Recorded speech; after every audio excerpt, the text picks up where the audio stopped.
2013, which confirmed that, and let me read out the content of her letter. We have it.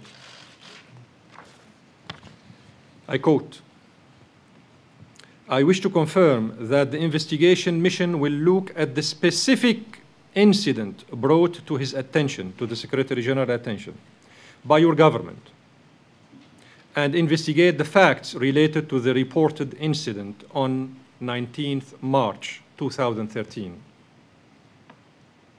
at Khan al-Asal in Aleppo Governorate. The mission will gather relevant data and undertake the necessary analysis for this purpose." Then, in this connection, the Secretary General continues to assess the reports submitted by the governments of France and the United Kingdom of Great Britain and Northern Ireland, pursuant to their joint request of 21st March 2013, to which the Secretary General had referred in his above-mentioned letter. The Secretary General continues to assess, but he is committing himself, in the first paragraph, to investigate into the specific incident that took place in Khan al-Asal. The letter is dated April 3rd.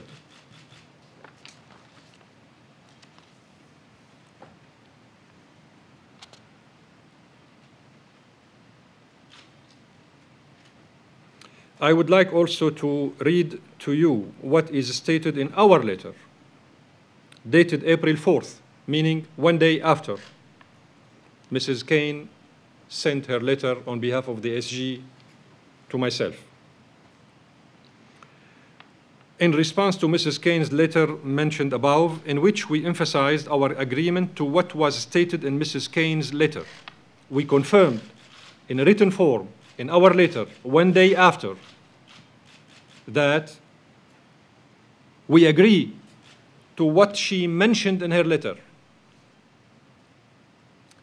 and our willingness to discuss the remaining logistical details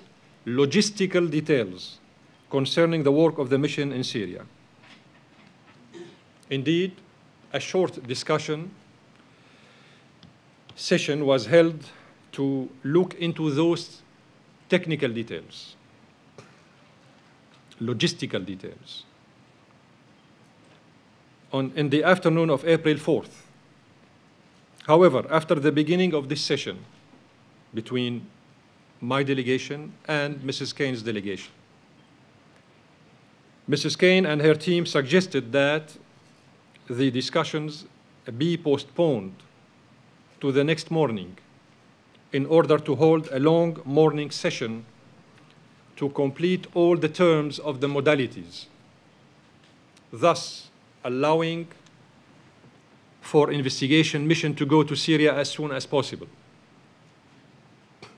We were surprised the next day by the request of Mrs. Kane to meet with us without mentioning the question of convening a discussion session on the remaining logistical details as agreed upon.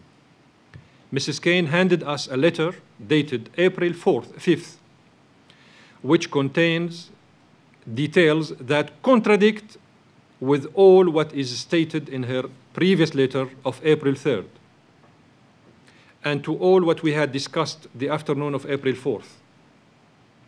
When we asked her about the reason for this discrepancy, she told us that the Secretary General has been notified of new information about the French and British allegations, although he was then in The Hague.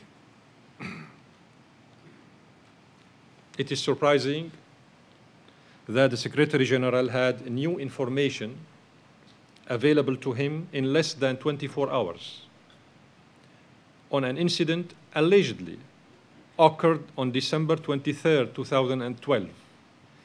December 23rd, 2012.